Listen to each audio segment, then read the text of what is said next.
Quand on sonne à la porte et que le livreur de Domino's te tend une boîte contenant une délicieuse pizza fumante, ta première pensée n'est probablement pas de savoir quelle histoire secrète se cache derrière le logo imprimé sur la boîte.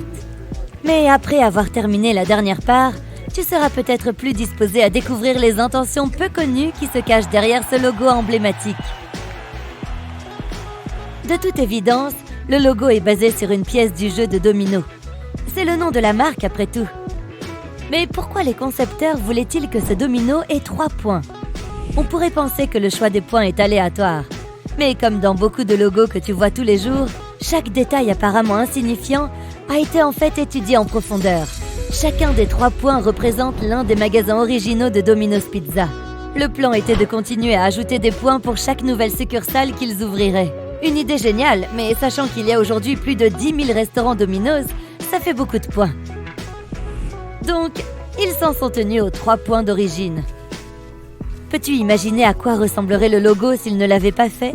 Ta boîte à pizza devrait être immense pour contenir tous ces points imprimés dessus. Si tu as un iPhone, un Mac ou un iPod, tu vois probablement ce logo tous les jours.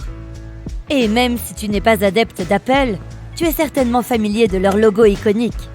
Au sens littéral du terme, puisque c'est ainsi que les designers appellent les logos symboliques comme celui-ci, au contraire des logos typographiques contenant des lettres comme celui de Coca-Cola. Le logo Apple actuel que nous connaissons n'est pas le premier design de la marque. Tu n'as probablement jamais vu le logo original d'Apple, qui est une illustration de Sir Isaac Newton assis à l'ombre d'un pommier. C'est une référence à la célèbre histoire de la façon dont il a soi-disant découvert la gravité. Il était très éloigné de leur logo actuel ultra-moderne.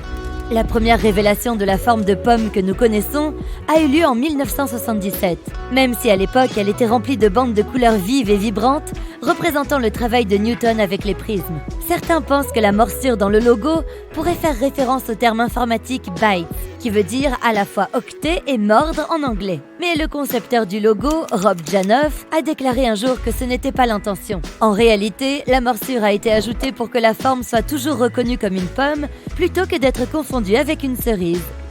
Le logo d'Amazon est assez explicite puisqu'il a été conçu pour se concentrer sur une typographie claire afin que le nom de la marque puisse être reconnu instantanément. La plupart des gens savent que la flèche jaune représente un sourire, ce qui fait associer la marque à un sentiment de gaieté. Mais la flèche commence sous la lettre A et va jusqu'à Z, ce qui est une façon pour la marque de dire qu'elle vend absolument tout de A à Z. Mais combien d'articles commençant par un X peuvent-ils bien vendre? À part des xylophones. Le logo du Tour de France cache astucieusement un cycliste dans ses lettres. Le O est la roue arrière, tandis que le U et le R constituent le corps de l'athlète pédalant à toute allure. As-tu repéré le cycliste ou as-tu lu les mots en premier? Voici une autre silhouette magnifiquement dissimulée. Dans le logo de l'Orchestre de Londres, les lettres forment la tête et les bras d'un chef d'orchestre. Le L et le O représentent ses bras faisant les fameux mouvements et la ligne qui les relie remonte pour dessiner sa tête. Tu le vois? À première vue, le logo de Cisco semble assez simple. Le nom de l'entreprise apparaît sous plusieurs lignes verticales. Cependant, il cache plus de choses que ce que l'on croit. Les bandes bleues en haut représentent à la fois une onde électromagnétique et le Golden Gate Bridge. C'est un clin d'œil aux racines de Cisco à San Francisco. C'est d'ailleurs aussi de là que vient le nom Cisco. Il est intéressant de noter que l'utilisation de lignes dans les logos peut avoir un impact important sur la façon dont un public perçoit l'identité d'une marque. Les lignes verticales évoquent inconsciemment des sentiments de force et de sophistication. Elles semblent séduisantes et puissantes. Et elles attirent l'attention du spectateur vers le bas, le dirigeant souvent vers le nom de la marque, comme dans le logo de Cisco. Le logo d'Unilever apparaît sur de très nombreux produits de l'entreprise que nous utilisons tous les jours. Mais la plupart d'entre nous n'ont jamais remarqué qu'en y regardant de plus près, la lettre U contient des symboles qui correspondent à la diversité de la gamme de produits de l'entreprise. Combien de symboles peux-tu repérer? Tu auras des points bonus si tu arrives à trouver quel produit d'Unilever il représente. As-tu repéré l'un d'entre eux? Une feuille de thé, un cornet de crème glacée, un pot de cosmétiques, une mèche de cheveux symbolisant le shampoing? Le logo simple et épuré de Beats by Dre est juste un B minuscule suivi du nom de la marque, n'est-ce pas? En réalité, le cercle qui entoure le B représente une tête humaine et le B est censé représenter une personne portant le casque. Tu le vois? Sinon, cela pourrait t'aider. Tu le vois? Tu ne pourras plus ne pas voir ce petit bonhomme en train d'écouter ses chansons avec son casque Beats. Les cercles sont une caractéristique très courante dans la conception de logos. Ils sont utilisés dans 20% des marques les plus connues au monde. On les perçoit émotionnellement comme plus doux et plus accueillants que les formes angulaires, comme les triangles et les carrés. De plus, ils sont universels et fiables, puisqu'ils n'ont pas d'angle, de cassure ou de virage. Les entreprises les utilisent pour te dire inconsciemment que tu peux compter sur elles. Chaque détail t'envoie un message. Même si tu ne passes pas ton temps libre à analyser des logos célèbres, nous faisons tous des associations rapides avec des formes et des couleurs sans même y penser. Une expérience commune a été repérée par de multiples psychologues sur un phénomène appelé l'effet Bouba-Kiki. Les chercheurs ont montré aux participants ces deux formes et leur ont posé la question suivante. Laquelle de ces formes est Bouba et laquelle est Kiki? Vas-y, essaye par toi-même. Ton cerveau a attribué les noms facilement? Tu n'es pas le seul. Entre 95% et 98% des gens choisissent la forme arrondie pour Booba et la forme dentelée pour Kiki. Cela nous indique que le cerveau humain attribue des significations abstraites aux formes, aux sons et aux autres dessins. Certaines personnes suggèrent que le logo d'IBM a l'air d'avoir été imprimé par l'une des toutes premières imprimantes au monde. Celle-ci n'était pas très douée pour déposer une couche d'encre lisse. C'est peut-être vrai, mais la version officielle d'IBM est que les lignes horizontales symbolisent en réalité la vitesse et la dynamique des services de l'entreprise. De plus, une étude réalisée en 2011 a révélé que lorsque le logo d'une entreprise a l'air incomplet, comme c'est le cas ici, les gens considèrent que l'entreprise est plus originale et inventive.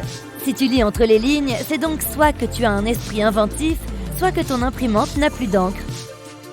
Si on te disait d'imaginer le travail de l'artiste surréaliste Salvatore Dali, tu pourrais penser à ceci ou à ceci. Mais as-tu pensé à Chupa Chups, la célèbre marque de sucettes?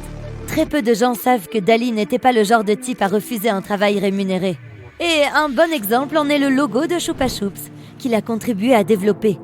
C'est lui qui a ajouté le motif fantaisiste des fleurs, alors que le texte avait déjà été établi au moment où il a pris la main sur le logo. Il a aussi eu l'idée de déplacer le logo du côté vers le haut de l'emballage du bonbon. De cette façon, l'emblème est toujours intact et visible pour le client. Chupa Chups est aussi un excellent exemple d'un autre secret de conception que tu remarqueras partout après l'avoir appris. Lorsque les entreprises alimentaires choisissent les couleurs de leur marque, elles ont très souvent recours à un duo particulier très puissant, le rouge et le jaune. Tu dois certainement être capable de penser immédiatement à 3 marques qui associent un rouge cerise et un jaune soleil. Mais pourquoi ? Grâce à sa grande longueur d'onde, le rouge est l'une des couleurs les plus visibles du spectre lumineux et la première que tu remarqueras. Elle n'est devancée que par une seule autre couleur, oui, tu l'as deviné, le jaune. Les deux attirent instantanément l'attention. C'est pourquoi elles sont utilisées pour les avertissements importants, comme les panneaux stop et les feux de signalisation. Mais pourquoi est-ce que ce sont toujours les marques alimentaires qui optent pour ces teintes ? Eh bien, comme le rouge et le jaune sont visuellement stimulants, ils sont aussi associés à l'excitation. Ce sont des couleurs chaudes qui sont connues pour attirer l'attention et procurer une impression d'énergie et d'excitation. Voir la couleur rouge peut affecter ton comportement. Les vêtements rouges, notamment, rendent les gens plus attirants. Tous ces effets psychologiques font grimper ton niveau d'énergie, ce qui pourrait expliquer la sensation de faim que tu ressens lorsque tu vois des logos de restaurants. Ça et une bonne vieille envie de frites croustillantes et salées.